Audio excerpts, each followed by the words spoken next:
네, 233페이지요. 거기 보면 정부의 시장 개입 방법 나와 있죠? 찾았어요?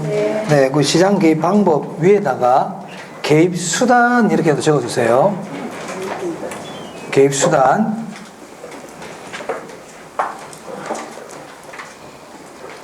그러면 이제 그 밑에부터 지금부터 정부가 시장에 개입하는 방법, 개입 수단에 대해서 공부할 건데, 먼저 우리 아까 정부가 시장에 개입한 이유 있었잖아요.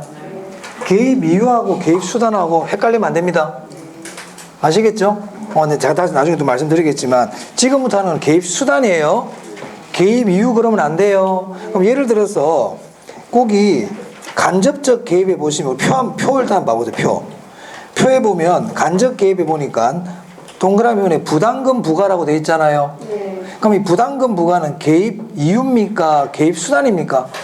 개입 수단입니다. 다음 중 정부가 시장에 개입하는 근거, 명분을 찾아라 그랬는데 부담금 부과 그러면 돼요? 안 돼요? 부담금 부과는 정부가 시장에 개입하는 근거가 아니에요. 아까 근거는 명분, 이유라 그랬죠? 수단하고 근거를 헷갈리면 안 됩니다. 지금부터 개입 수단합니다.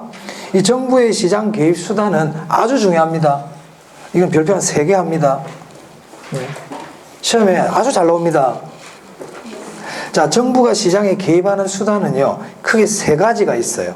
자, 동그라미 1번에 토지용 규제 줄치고요, 직접 개입 줄치고요, 간접 개입 줄치세요. 줄쳤어요? 우리 시험은 뭘 물어보냐면, 그 밑에 예 있죠, 예. 예를 물어봐요. 그래서 예를 그 자체를 봐도 되고, 밑에 표를 보셔도 돼요. 어떻게든 예를 아셔야 됩니다. 자, 그러면 저는 먼저 직접 개입부터 먼저 합니다. 직접 개입. 자, 직접 개입 뜻이 뭐냐? 줄칠게요. 수요와 공급량을 통제, 가격 통제, 이런 말 줄치고요. 그리고 그 밑에 수요자와 공급자 역할을 담당, 이걸 줄칩니다. 수요자 공급자 역할을 담당한다는 게 누가 담당한다는 겁니까? 정부가. 그렇죠. 정부가 수요자 공급자 역할을 담당하는 거예요. 정부가 수요자 공급자 역할을 담당한다는 건 무슨 뜻입니까? 정부가 직접 산다는 거예요. 정부가 매입 주체가 된다는 거예요. 공급을 담당한다는 건 뭐예요? 정부가 직접 개발해주고 정부가 직접 파는 거예요. 그걸 직접 개입이라 그럽니다. 그리고 가격 통제 있죠? 우리 분양가 상한제 같은 거 있잖아요. 직접 개입이에요. 분양가 상한제. 직접 개입이야. 그게 이제 직접 개입의 뜻이고, 시험은 뭘 잘 물어본다? 예를 잘 물어본다고, 예를. 대표적인 예가, 거기 토지은행제도 줄치고요. 표에다 줄쳐도 되고요. 뭐 박스에 아무 데 줄치 다 있어요. 공통적으로 있으니까. 표를 보셔도 돼요. 거기 토지은행제도 나와 있죠? 공영개발 줄치고요. 공영개발. 수용, 동그라미, 수용. 그리고 그 밑에 공공임대주택이라고 있습니까? 공공임대주택 공급. 옆에 괄호하고요. 보금자리 주택 건설 이렇게 적으세요. 보금자리 주택 건설. 정부가 직접 지어주는 거예요. 직접 개입입니다. 그럼 제가 아까 수요자와 공급자 역할을 담당, 이걸 왜 줄을 쳐라고 그랬냐면, 시험에서 다음 중 정부의 시장 개입 수단 중 직접 개입을 찾으세요. 이렇게 해도 되지만, 정부가 수요자 공급자 역할을 담당하는 방법 이렇게도 물어보거든. 그럼 그걸 뭘 찾아라는 뜻이에요? 그렇지. 직접 개입을 찾아라는 뜻이란 말이야, 그게. 오케이? 자, 그 다음 간접 개입 볼게요. 간접 개입은 정부가 수요자 공급자 역할을 하는 게 아니에요. 만약에 정부가 수요자 공급자 역할을 한다. 정부가 직접 산다는 얘기는 가격 자체가 정부가 이렇게 조절할 수가 있잖아요. 맞아요? 그 말은 시장기구의 틀이 깨져버리는 거예요. 자, 우리 시장이라는 거는 수요자와 공급자가 자발적으로 만나가지고 하는 건데, 민간이. 정부가 직접 끼어들어가지고 사고 팔겠다는 얘기 아닙니까? 그 말은 시장기구의 틀이 유지가 안 돼요. 직접 개입은. 근데 간접 개입은 정부가 직접 수요자 공급자 역할을 하는 게 아니거든. 그래서 어떻게 표현하냐면 시장기구의 틀을 유지하면서 이렇게 돼 있잖아요. 오케이? 그리고 그 밑에 보니까 그 밑에 하나 적으세요.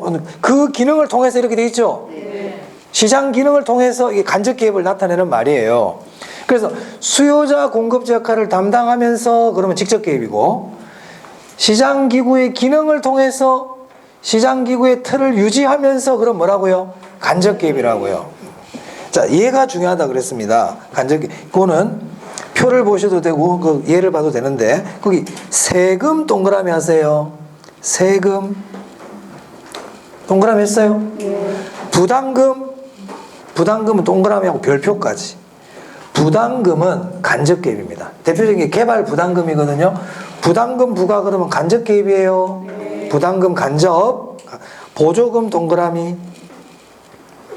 그리고 금융 동그라미. 금융. 했어요? 자, 우리 표에 보면 금융에다 보면 뭐라고 되면 LTV, DTI라 돼 있잖아요. LTV가 나중에 공부하겠지만 대부 비율이거든요.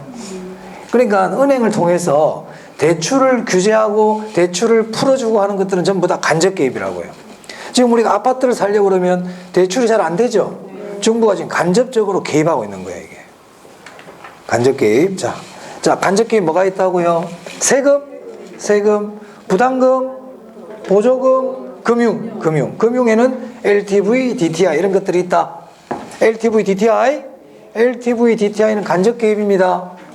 대출을 규제하고 풀어준다는 뜻이에요, 이게. 정부가 양도세를 중과해버리겠대. 정부가 취득세를 감면해주겠대. 세금 얘기 나오잖아요.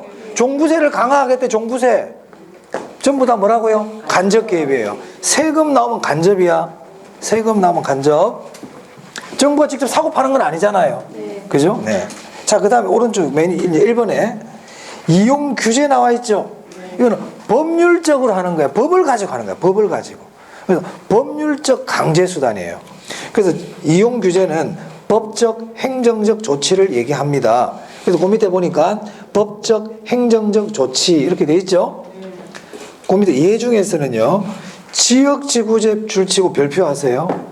지역지구제 시험에 잘 나와요. 지역지구제는 토지이용 규제입니다. 지역지구제는 토지이용 규제다. 규제. 그리고 개발권 양도제. 그리고 각종 인허가 제도. 이런 것들은 이용 규제예요. 이용 규제. 꼭 알아두시기 바라요. 자, 지금 말씀드린 것들 전부 다 정부가 시장에 개입하는 수단이지 개입 근거는 아닙니다. 개입 근거는 아니에요. 다음 중 정부의 시장 개입 근거를 찾으세요 했을 때 이거 찾으면 안 돼? 얘는 수단이야. 다음 중 정부의 시장 개입 근거가 아닌 것은 그럼 얘를 찾아야 돼. 얘는 수단이야. 예전 시험에 얘는 수단이 아니라 근거가 아니고 수단이라고요.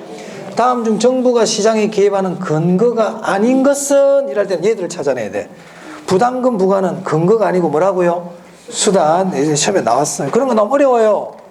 어렵다고. 얘는 수단이다. 수단. 근거가 아니다. 근거라는 거는 명분, 이유란 뜻이에요. 조심하세요. 자, 넘겨봅니다, 이제. 자, 넘기시면 토지은행제도라고 나오죠. 토지은행제도 또는 토지비축제도라고 그러는데 직접 개입입니다. 아까 조금 전에 봤잖아요. 직접 개입. 토지은행제도 위에다 직접 개입. 자, 의 볼게요. 토지은행제도는 토지비축제도라고도 그래요. 그러니까 우리가 비축이라는 거는 지금 사용하는 겁니까? 나중에 쓰겠다는 겁니까? 나중에. 그래서 의 볼게요.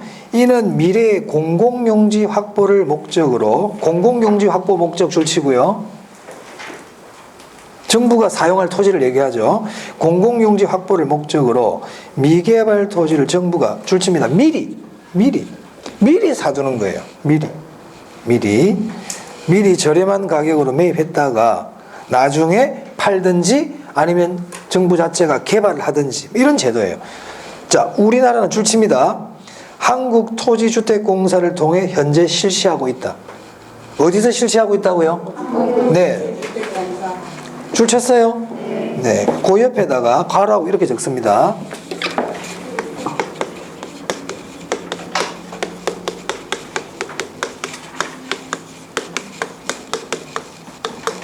한국토지주택공사에 별도 계정으로 운영하고 있어요. 별도 계정. 고유 계정 그러면 안 돼요. 별도 계정으로 운영하고 있어요. 그 정부가 나중에 쓰려고 토지를 샀잖아요. 토지를 샀죠. 그럼 장부가 두 개가 있는 거야. 이 한 장부는 한국토지주택공사에 자기들이 돈 들어오고 나가고 자산 뭐 이런 게 발생되는 걸 적는 장부가 있어. 그걸 고유 계정이라 그래. 여기에 적는 게 아니고 별도 계정으로 따로 정리하겠다는 거예요. 이 별도 계정의 이름이 토지은행이야. 토지은행이라는 계정은 한국토지주택공사의 고유 계정이 아니고 무슨 계정이다? 별도 계정이에요. 별도 계정. 그래서 토지은행이라는 건 계정 이름이에요. 우리 뭐 문화사업비, 식비 이런 것처럼 계정 이름이 토지은행이라고. 근데 이 토지은행이라는 거는 한국토지주택공사의 고유 계정이 아니고 무슨 계정이다? 별도 계정으로 운영하고 있습니다. 현재 우리나라에서 실시하고 있다, 안 하고 있다? 하고 있어요. 하고 있어요. 지자체에서 실시한다 그러면 안 돼. 한국토지주택공사에서 하는 거예요. 자, 그 다음 장단점이 있는데요. 장점 볼게요. 장점. 자, 거기서는 기업 별표입니다. 이 토지은행 제도는 강제로 매입할 수 없어요. 강제 매입이 안 돼. 그래서 뭐라고 표현하냐면 토지 소유자의 양도 의사가 전제된다. 팔려고 하는 사람에게만 살 수 있다는 거예요. 그러다 보니까 수용제도보다 사유재산권을 침해하는 정도가 크다 작다? 작다 동그라미. 강제로 못 사니까 사유재산을 침해할 수가 없죠. 이해되세요? 자, 그 다음 당연히 계획적 개발이 가능하겠죠. 미리 사두었으니까 계획적으로 할 수 있지. 자, 그 다음 디귿에 개발 이익을 사회적으로 환수할 수 있다. 줄 하나 쳐놓습니다. 자, 개발 이익을 환수한다는 거는요, 이렇게 생각하세요. 정부가 매각하는 입장이 되잖아요. 정부가 그 토지를 팔 수 있다면 개발 이익을 환수하기가 쉬워요. 그러니까 그 토지를 팔 때 그 매각 가격 안에 개발 이익까지 붙여서 팔 수 있다. 이런 개념으로 보시면 돼요. 그래서 개발 이익 환수가 쉽다. 개발 이익 환수가 가능하다. 이 말은 정부가 공급자 역할을 한다는 뜻이에요. 정부가 매각하는 입장에 취할 때는 개발 이익 환수가 쉬워요. 자, 조금 이따 다시 한 번 더 설명드릴 기회가 있을 거예요. 자, 단점 볼게요. 재정적 부담이 수반된다. 보입니까? 자, 왜냐하면 정부가 이걸 사들여야 될 거 아닙니까? 그것도 지금 살 것도 아니고 미리미리 사놔야 되잖아요. 그럼 돈이 많이 들죠. 그리고 니은에 관리상의 문제가 발생해요. 왜 그럴까요? 지금 쓸 게 아니거든. 나중에 쓸 거니까 관리상의 문제. 자, 디귿입니다. 디귿은 별표. 투기 문제가 생길 수 있어요. 지금 쓸 것도 아닌데 정부가 토지를 막 사들이고 있거든요. 그러니까 주변 지역의 땅값이 오를 수 있다. 투기가 우려된다. 이 말입니다. 자, 그 다음 그 밑에 용어 정리 있죠? 요거 제가 전에 안 했어요. 지금 이제 할 거예요. 자, 그 용어 정리해가지고 1번부터 4번까지 나와 있습니까? 전부 직접 개입입니다. 다 직접 개입인데 여기서 1번, 2번, 3번까지는 별표하세요.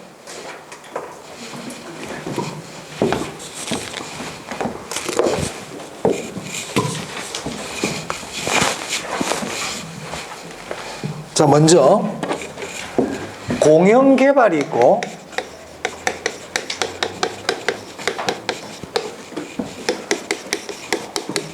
환지 방식이라는 게 있어요. 이 환지 방식은 주로 우리 구획 정리할 때 많이 해요.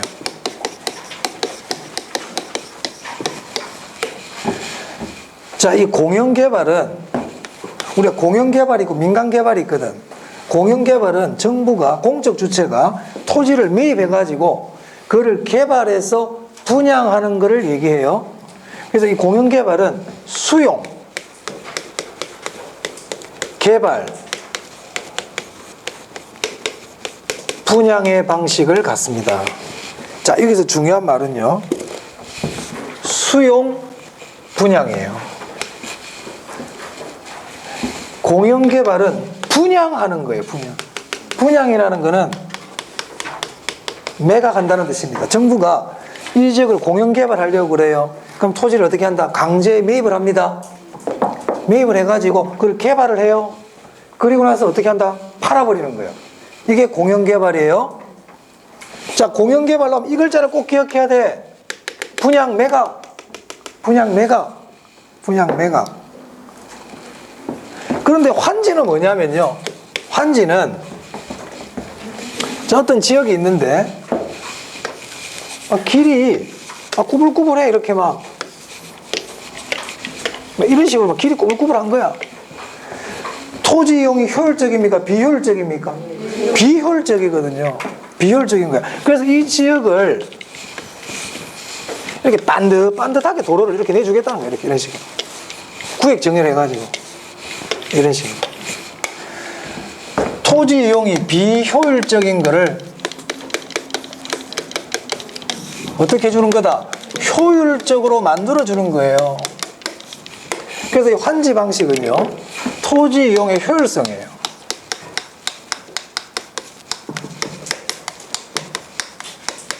일단 그럼 환지 방식은 어떻게 하는 거냐?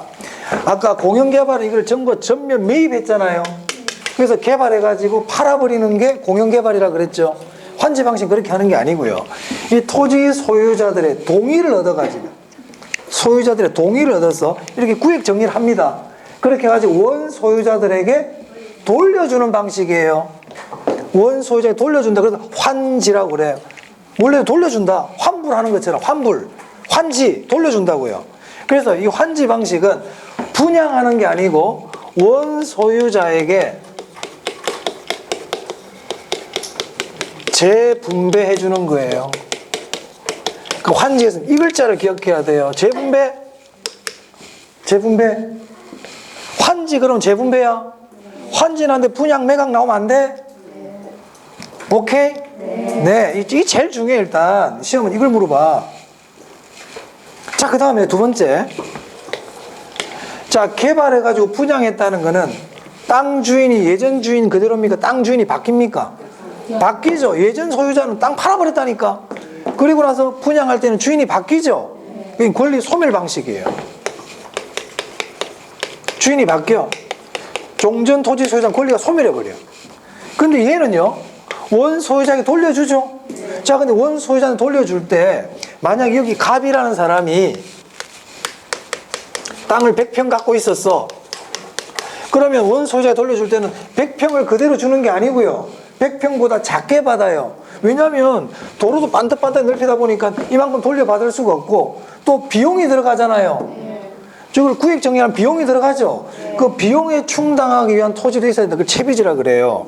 이런 채비지가 있어야 되기 때문에 자기가 원래 갖고 있던 땅만큼 돌려받지 못해요. 그래도 땅 주인들은 불만 없어요. 왜? 이렇게 구획 정리를 해버리면 땅값이 올라가 안 올라가? 올라가기 때문에 불만이 별로 없어요. 무슨 말 하겠어요? 자기 땅을 좋게 만들어주니까.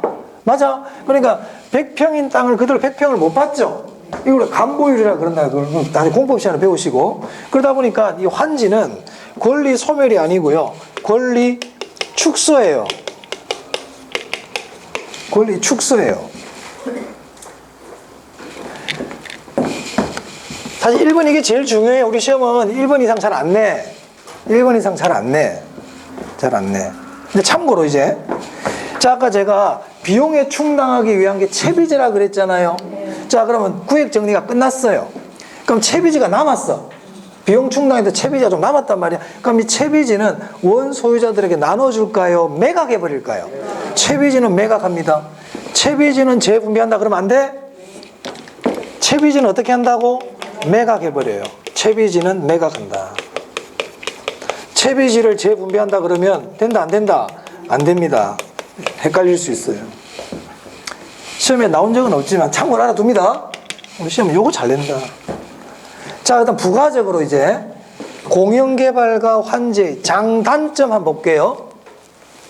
자, 교재부터 한번 보자. 교재부터. 자, 공영개발 234페이지 공영개발. 개발지역을 전량 매수하여 개발 후기를 뭐라고 돼 있어요? 분양한다고 돼 있죠? 분양 동그라미 하세요. 분양. 재매각. 매각이야, 매각. 그리고 니은에 보니까 수용 방식을 채택한다고 돼 있죠? 수용은 토지 소유자 양도의사가 전제됩니까? 전제되지 않습니까? 강제로 사는 거예요. 강제. 자, 환지 볼게요. 환지. 의 볼게요. 이는 토지 이용의 효율성이 낮은 토지를 구획 정리 개발해가지고 어떻게 한다고 그랬어요? 효율성이 높은 토지로 바꿔가지고 원 소유자들에게 토지를 뭐라고 되어 있습니까? 그렇지, 재분배 동그라미 해야 돼.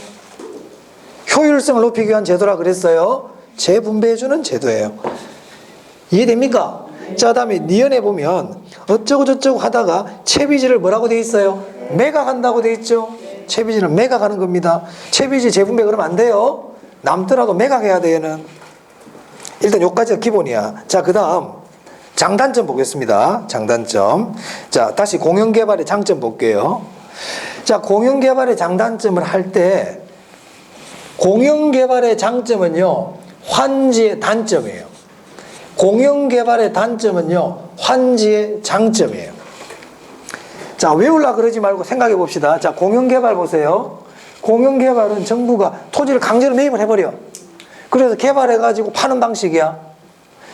환지는 그 토지 소유자들이 동의를 다 받아야 돼. 일정 부분 이상 동의를 받아야 되거든요. 자, 둘 중에 어떤 게 속도가 빠를까요? 이게 속도가 빨라요. 속도가 쫙 빨라. 얘는 제가 이해관계자가 많으면 속도가 느리다 그랬어요. 얘는 장점은 속도가 빠르다. 얘의 장점은 얘의 단점이야. 속도가 느려요. 자, 볼게요. 자, 기억. 장점인데 디귿 보세요. 신속하게 진행할 수 있다고 되어 있죠. 신속해요. 자, 그리고 기억 봅니다. 아까 제가 토지은행 할 때 정부가 매각, 판매, 매각하는 입장이 되면 개발이익 환수가 쉽다 그랬지. 자, 공영개발 정부가 매각하는 방식이잖아요. 그 개발이익 환수가 용이하다 돼 있죠. 개발이익 환수가 용이해요. 근데 환지 방식은 매각하는 게 아니고 원 소유자들이 돌려주는 거 아닙니까? 개발이익 환수가 어려워. 쉽지 않아. 그래서 환지의 단점에 들어가, 거기는. 환지의 단점에. 그래서 환지 방식의 단점에 개발이익 환수가 곤란하며 이렇게 돼 있죠. 그래서 공영개발의 장점은 환지에 뭐가 된다? 단점이에요. 그러니까 두 개 다 외울 필요 없이 하나를 알면 나머지 반대로 거꾸로 생각하면 됩니다. 자, 다음 공영개발의 단점 볼게요. 단점. 강제로 매입하잖아요. 그럼 민원이 생기죠. 민원이. 보상금 때문에 보상금 문제가 생긴단 말이야. 그래서 민원이 많이 발생하고 보상금 산정이 어렵다. 자, 니은 사업 시행자의 사업비 부담이 어떨 것 같아요? 그죠? 왜? 전면 사가지고 개발도 다 해야 되니까 정부가 직접 사서 정부가 개발까지 다 하는 거예요. 그 비용이 많이 들죠. 비용이 많이 듭니다. 하지만 환지는요, 비용이 안 들어. 왜? 채비지를 가지고 비용을 충당하기 때문에. 그래서 니은은 하나 별표해 놓으세요. 단점, 사업비 부담이 크다. 공영개발은 사업비 부담이 크다. 그 환지는 사업비 부담이 작아요. 자, 그 다음 단점, 개발지역 주변에 집가 상승이 발생되겠죠. 맞아요. 그 정부가 공영개발하잖아요. 주변 지역 집가 올라가요. 올라갑니다. 자, 환지 보겠습니다. 장점 볼게요. 그 반대로 생각하면 돼. 민원이 최소화된다. 사업 시행자의 개발 비용 부담이 작다. 단점, 개발이익 환수가 곤란하다. 자, 아까 제가 환지는 효율성을 위한 거라 그랬잖아요. 그럼 제가 아무 말 안 해도 뭐는 져야 된다? 형평성은 져야 되는 거예요. 어떤 사람은 야, 나는 왜 좋은 지역에 땅 안 줘? 그 지역에 그대로 땅을 받는 게 아니거든요. 무슨 말 알겠습니까? 그러니까 효율성은 높아지지만 형평성은 어떻게 된다? 형평성 져야 된다고 그랬잖아. 제가 전에 효율성, 형평성 얘기할 때 뭐라고 그랬어요? 효율성을 위하면 형평성은 떨어진다 그랬지. 거기 보니까 형평성이 떨어진다 이런 말이 있잖아. 형평성이 문제될 수 있다. 절차가 복잡하고 속도가 느려요. 지연된단 말이에요. 이해관계자가 많기 때문에. 됐습니까? 자, 그래서 공영개발과 환지 나오면 아까 장단점도 했지만 일단 이거 꼭 기억하라고요. 이거. 그리고 얘는 사업 시행자의 사업비 부담이 크다. 쥐가 다 사야 돼. 사업비 부담이 크다. 사업비 부담이 작다. 개발이익 환수가 쉽다. 개발이익 환수가 어렵다. 네, 그런 내용이고요. 자, 그 다음에 선매입니다. 선매. 선매도 시험에 최근에 자주 출제가 되고 있어요. 제가 일단 읽어볼게요. 일단 선매가 뭔지. 공법 시간에 선매에 대해서 배웁니다. 자, 선매란 토지거래계약의 허가 신청이 있는 경우에 공익사업에 사용하기 위한 공공용지를 확보하는 방안의 하나로 일정한 공공기관을 선매자로 지정하여 일반인의 사적 거래 줄칩니다. 우선하여 협의 매수하게 하는 제도. 협의 매수 동그라미 하고 별표. 그리고 그 밑에다가 수용 이렇게 해놓고는요. X 이렇게 하세요. 선매 방식은 수용하는 방식이 아니에요. 자, 어떤 건지 이제 예를 들어 설명드릴게요. 이게 무슨 말인지. 자, 요 지역이 토지거래 허가구역이에요. 자, 토지거래 허가구역 내에 있는 토지는 거래를 하려면 허가를 받아야 되죠. 그래서 매도인이 있고 매수인이 있어요. 이 둘이 이제 토지를 사고 팔려고 계약을 하려고 그래. 그래서 정부에다가, 지자체에다가 토지거래 허가 신청을 했거든요. 그랬더니 뭐라는 게 아니고, 이 지역에 있는 토지는 정부가, 공공기관이 이 토지를 앞으로 쓸 계획이 있는 거예요. 무슨 말 알겠어요? 그래서 뭐라고 그러면, 일단 이 사람한테 팔기 전에 얘들한테 가가지고 우선적으로 협상을 해라. 살 건지 안 살 건지 먼저 물어보는 거야. 정부가 개인의 거래에 우선하여 정부가 미리 살 수 있는 권리를 부여해 주는 거예요. 무슨 말 알겠습니까? 그때 정부를 선매자라고 그래요. 정부가 우선해서 협의 매수할 수 있는 권리를 주겠다. 이걸 뭐라 부른다? 선매.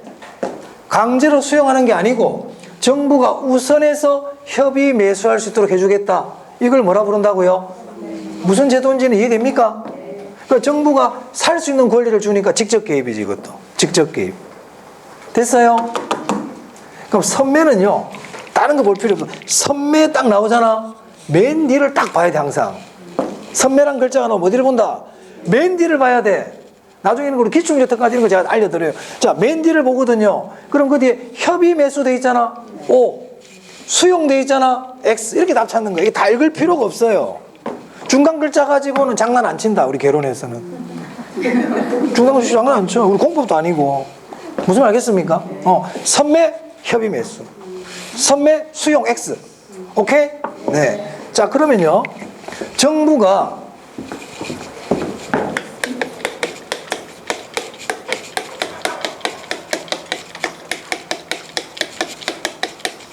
공공용지를 확보하는 방안들이 있잖아요.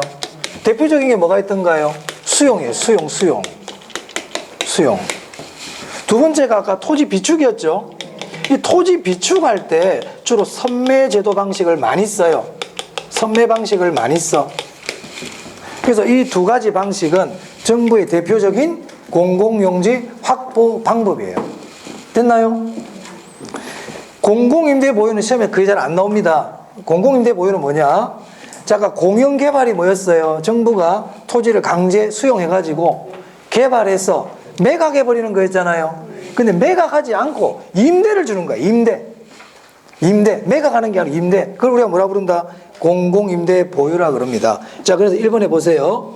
이는 공영개발의 한 방법이지만 개발한 토지를 분양하지 않고 뭐 하는 거라고요? 임대하는 제도예요. 그러니까 왜 그런 임대를 할까? 투기를 좀 막을 수 있어, 이거는. 그러니까 모르셔도 돼요, 일단. 그냥 임대하는 거예요. 직접 개입입니다. 직접 개입이다. 그래서 1, 2, 3, 4번 설명드렸습니다. 자, 넘기겠습니다. 자, 236페이지에 보시면 2번 문제인데요. 2번 문제. 자, 그게 무슨 말이냐면 현재 우리나라에서 시행되고 있는 제도를 모두 고르세요. 이렇게 나와 있죠. 최근에 나온 문제인데요. 거기 보면 택지 소유 상한제하고 토지 초과 이득세제 있나요? 그 두 개 딱 묶으세요. 이 둘은 현재 우리나라에서 안 해요. 이 둘은 현재 우리나라에서 시행하지 않는 제도입니다. 시행하지 않는다. 나머지 그 실거래가라든지 분양가 상한제는 해요. 택지 소유 상한제하고 토지 초과 이득세제는 하지 않습니다. 하지 않습니다. 기억해 둡니다. 하지 않습니다. 자, 그 정도 보시고요. 자, 그 다음에 244페이지를 한번 넘어가 보세요. 토지제도 나온 김에.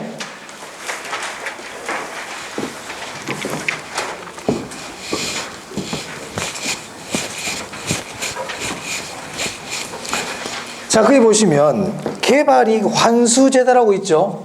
자, 개발이익 환수제도 볼게요. 읽어보겠습니다. 제가 개발이익이란 개발사업의 시행 또는 토지이용 계획의 변경, 기타 사회경제적 요인에 의하여 줄치겠습니다. 정상지가 상승분을 초과하여, 요 줄을 치세요. 정상지가 상승분을 초과하여 개발사업을 시행하는 자 또는 토지 소유자에게 귀속되는 토지가액의 증가분을 말한다. 자, 개발이익이 뭐냐? 자, 어떤 지역에 개발을 해요. 자, 개발하게 되면 그 주변 지역의 토지 소유자들이 땅값이 올라가죠. 그리고 개발하는 그 개발업자 자체도 이익을 보죠. 맞습니까? 그럼 이익을 보는 건 당연해. 이익을 보는 건 당연해. 그 이익을 개발이익을 안 불러. 개발이익은 정상적인 지가 상승분을 뭐라고 되어 있어요? 초과했을 때. 그거를 개발이익이라 부른단 말이에요. 그럼 정부는 그는 정상적인 지가 상승분을 초과하는 개발이익이 생기잖아. 그걸 정부가 환수할 수 있어요.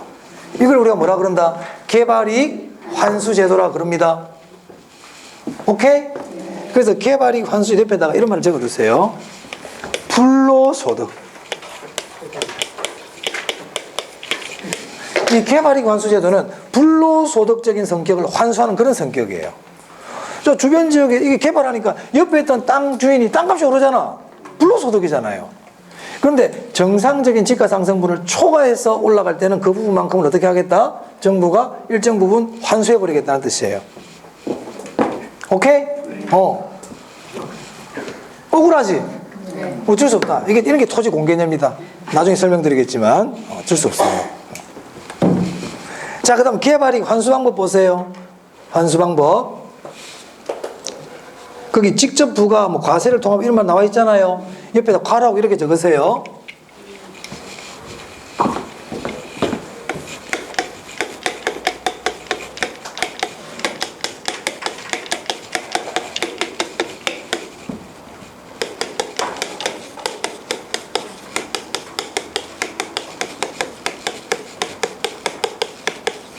자, 무슨 말이냐면 개발이익을 환수할 수 있는 방법은 세금 부과를 통해서도 환수할 수 있지만 세금을 통하지 않고도 환수할 수 있어요. 만약 시험에 개발이익의 환수 방법은 과세를 통해서만 가능하다 그러면 X다 이 말이야. 세금을 부과하지 않는 방법도 있어요. 대표적인 게 부담금이야. 부담금 부과.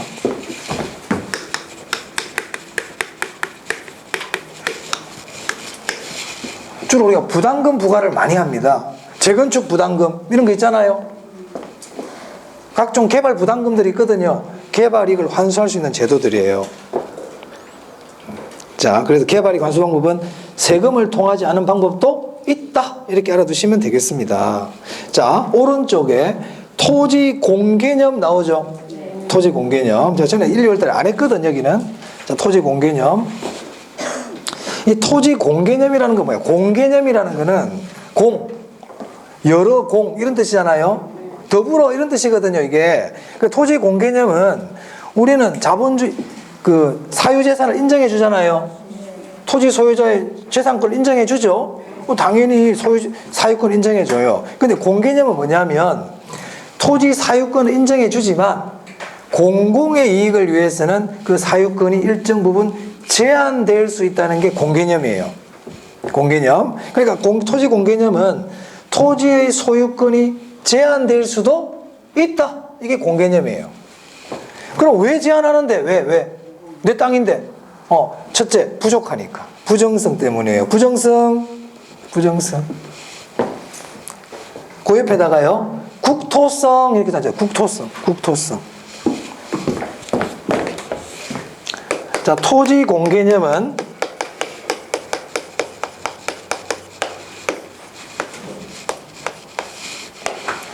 토지 소유자의 권리를, 소유권을 제한하겠다는 뜻이죠. 맞아요? 소유권을 제한하겠다는 거예요.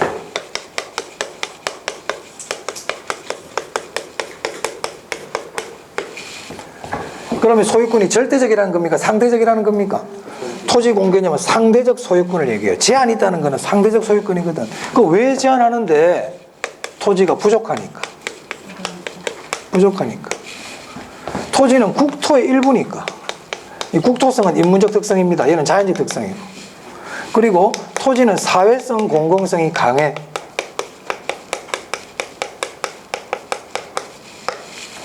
그래서 정부는 토지 소유권을 제한할 수 있는 거예요. 자, 그리고 교재 보시면 부정성이라는 말이 나와 있고 사회성, 공공성이라는 말 나와 있죠? 자, 그리고 그 리을 보니까 토지 소유권은 절대적 권리가 아니고 뭐라고 되어 있어요? 상대적 권리라고 되어 있잖아요. 맞습니까? 자, 그래서 디귿의 토지 공개념은 자본주의 국가에서 토지 소유권을 인정하지만 토지의 취득, 사용, 수입 처분을 제한하는 개념이다. 즉 소유권 자체를 어떻게 하는 거다? 제한하는 개념이란 말이에요. 자, 그래서 토지 공개념의 대표적인 수단이 기억, 니은, 디귿 이렇게 쭉 나와 있네요. 그 다 외울 필요 없어요. 이런 것들이 있어요. 거기 보니까 대표적인 게 보면 부동산 실명제도 있고, 그리고 분양권 전매 제한. 그 밑에 리얼에 보니까 개발 부담, 아까 제가 개발이 환수할 때 개발 부담금 부과한다고 그랬잖아. 개발이 환수제도 토지 공개념인 거예요. 아니, 내 땅값이 오른데 왜 거기다 세금을, 정상지가 상승분을 걷어가는데 토지 공개념 때문에 그렇단 말이에요. 토지 공개념 때문에. 근데 당구장 마크 보세요. 토지 공개념 관련 법률 중 택지 소유의 상한에 관한 법률과 토지초과 이득세법은 현재 폐지되었다. 위헌 판결 받았거든, 이거는. 폐지되었다는 겁니다. 현재 시행되지 않습니다. 알아두시고요. 토지 공개념 됐나요? 토지 공개념, 토지 소유권을 제한하는 거야. 왜? 부족하고 토지는 국토의 일부고 토지는 사회성 공공성이 강하니까 정부가 제한하겠다. 소유권 자체를. 대표적인 것들이 아까 여러 가지 제도들이 있었죠. 제도들이 있었지만 거기 택지 소유 상한제라든지 토지 초과 이득세제는 현재 하지 않는다. 이런 뜻입니다. 그렇게 보시면 되겠습니다. 네. 자, 다시 앞으로 이제 오겠습니다. 자, 이제 237페이지 외부 효과인데요. 이 부분은 조금만 쉬었다 합시다. 외부 효과는. 네.